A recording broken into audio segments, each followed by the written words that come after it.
दिव्या अग्रवाल का तब तक रुख कर लेती हूं। दिव्या, बीजेपी क्या सोच रही है एग्जिट पोल को लेकर?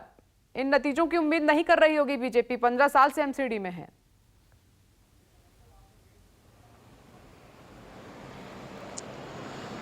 बिल्कुल, देखिए विपनेश, पिछले 1.5 दशक से बीजेपी एमसीडी में काबिज है। ऐसे में एक झटका तो बीजेपी के लिए जरूर है, लेकिन साफ तौर पे मैं यहाँ बताऊं कि बीजेपी अभी इन एग्जिट पोल्स को एग्जैक्ट नहीं मान रही है और बीजेपी का साफ तौर पे कहना है कि अभी भी वो ये मानती है कि वो इन एग्जिट पोल से इत्तेफाक नहीं रखती है और एमसीडी में वो अपनी सरकार बनाएगी। ये लगातार बीजेपी कह रही है। वो अपने इंटरनल सर्वेस की भी बात लगातार सामने कर रही है और इसी बात से हमें अंदाजा लगाना चाहिए कि अगर हार या जीत होती है चुनाव में, लेकिन देखिए राष्ट्रीय पदाधिकारियों की बैठक जो है वो केंद्रीय कार्यालय में चल रही है और वो प्री प्लान्ड बैठक थी और वहां पर दिल्ली बीजेपी प्रदेश अध्यक्ष आदेश गुप्ता भी पहुंचे हैं और संगठन मंत्री भी पहुंचे हैं, जहां पे वो जो राष्ट्रीय अध्यक्ष हैं बीजेपी के जेपी नड्डा, उन्हें एक फाइनल प्रेजेंटेशन दे रहे हैं कि आखिर जो एमसीडी चुनाव में कहां कमियां रही और कहां मजबूतियां रही।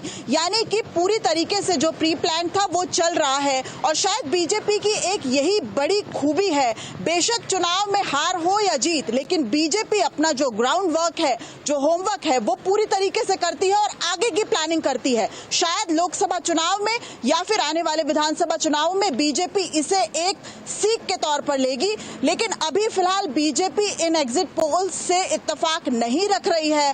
अगर कुछ फैक्टर्स की बात करें तो बहुत से ऐसे फैक्टर्स हैं जिसमें शायद जो बढ़त हमें नहीं बनती दिख रही है वो एक फैक्टर है। एंटी इनकम्पेंसी एक बहुत बड़ा फैक्टर है। हालांकि अगर मुद्दों को लेकर बात करें तो मेरा पर्सनल लेवल पे ये मानना है एज अ रिपोर्टर कि बीजेपी की जो सीट्स है वो ऐसी दिख रही है कि बीजेपी के जो मुद्दे हैं वो लोगों तक पहुंचे हैं। ऐसा नहीं कहा जा सकता कि बीजेपी को सिरे से नकारा है लोगों ने, क्योंकि जिस तरीके से भ्रष्टाचार को लेकर बीजेपी का लेवल लगातार अप था और वो आम आदमी पार्टी को लगातार आरोप आम आदमी पार्टी पर लगा रही थी, तो कहीं ना कहीं कन्विंस हुए हैं लोग। लेकिन जिस तरीके से वोटिंग परसेंटेज हमने काफी देखी, हम ऐसे ऐसे इलाकों में न्यूज 24 पहुंचा था जहां पे मीडियम क्लास और अपर मीडियम क्लास लोग थे, हाउसिंग सोसाइटी से लोग नहीं निकल रहे थे। वो एक बड़ा फैक्टर है कि वोटिंग परसेंटेज कम रही, यानी कि लोगों ने वोट नहीं दिया और ऐसा माना जाता है कि वो बीजेपी के बड़े वोटर हैं। अगर उस क्लास की बात की जाए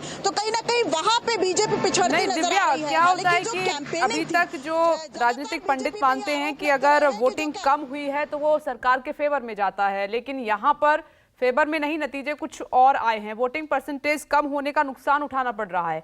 दिव्या, मैं दोबारा लौटूंगी तो आप कोशिश कीजिएगा कि अगर बीजेपी के कोई कार्यकर्ता आपके पास हो, बातचीत करने के लिए लोग हों, तो आप उनसे जरूर रिएक्शन लेने की कोशिश कीजिएगा। दिव्या के साथ कुछ लोग आ गए हैं। दिव्या,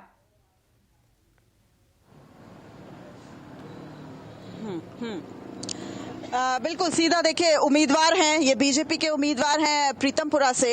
ये बताइए कि जो एग्जिट पोल्स के नतीजे हैं वो कहीं ना कहीं बीजेपी को झटका देते नजर आ रहे हैं। आप कितना इत्तेफाक रखते हैं? एग्जिट पोल के कई बार नतीजे पलटते हुए दिखाई दिए हैं। देश के अंदर आज तक जितने भी एग्जिट पोल हुए हैं, आप कहीं भी अगर दिखाया गया कि कहीं पे भाजपा जीत रही है और कई बार भाजपा को नुकसान भी हुआ और कहीं पे जो है कांग्रेस जीतती हुई दिखाई गई तो कांग्रेस की जगह भाजपा भी आई।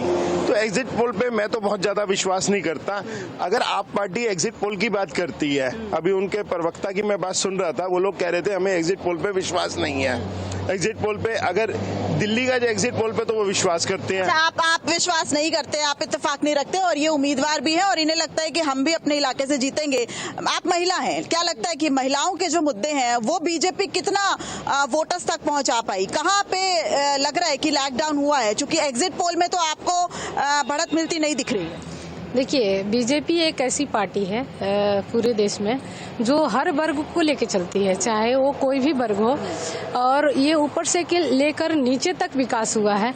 खास करके आप जाके देखिए अभी झुग्गी झोपड़ियों में। तो फिर एग्जिट पोल्स क्यों आपको पिछाड़ रहे हैं? एग्जिट पोल का क्या है वो तो रिजल्ट आने के बाद ही आपको पता चलेगा।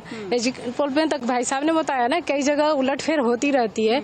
तो ऐसे कौन से मुद्दे थे महिलाओं के, जो महिलाएं आपको वोट देती, ऐसे कौन से मुद्दे लगते हैं? कहाँ पे आप लोग लगता है कि महिलाओं के लिए ऐसा कौन सा काम हो गया? महिलाओं के लिए तो बहुत सारा काम हुआ। जैसे अभी देखिए शिक्षा को लेके कितने सारे काम हुए, स्वच्छता को लेके अभी देखिए दिल्ली में हर जगह सुलभ शौचालय है, जहाँ महिलाओं के लिए बहुत जरूरी है। और सफाई ही सबसे बड़ा मुद्दा आम आदमी पार्टी ने बनाया, जो कूड़े के पहाड़ था उसको सबसे बड़ा मुद्दा बनाया गया। आप आइए देखिए, आप सीनियर सिटीजन हैं और एक पेंशन एक बड़ा मुद्दा था, क्योंकि हम जब अलग अलग इलाकों में वोटिंग डे वाले दिन जा रहे थे और बुजुर्गों से पूछ रहे थे आपको पेंशन मिली है, बहुत लोग कह रहे थे मिले है, लेकिन बहुत लोग इससे महरूम भी रहे हैं। आपको क्या लगता है कि जो एग्जिट पोल्स हैं वो कितने सही है? बीजेपी को बढ़त मिलती नहीं दिख रही? बिल्कुल बीजेपी जीतेगी। अच्छा, और इसलिए जीतेगी कि इस पेंशन से कोई फर्क नहीं पड़ता है, हर लोग के जो है केवल जो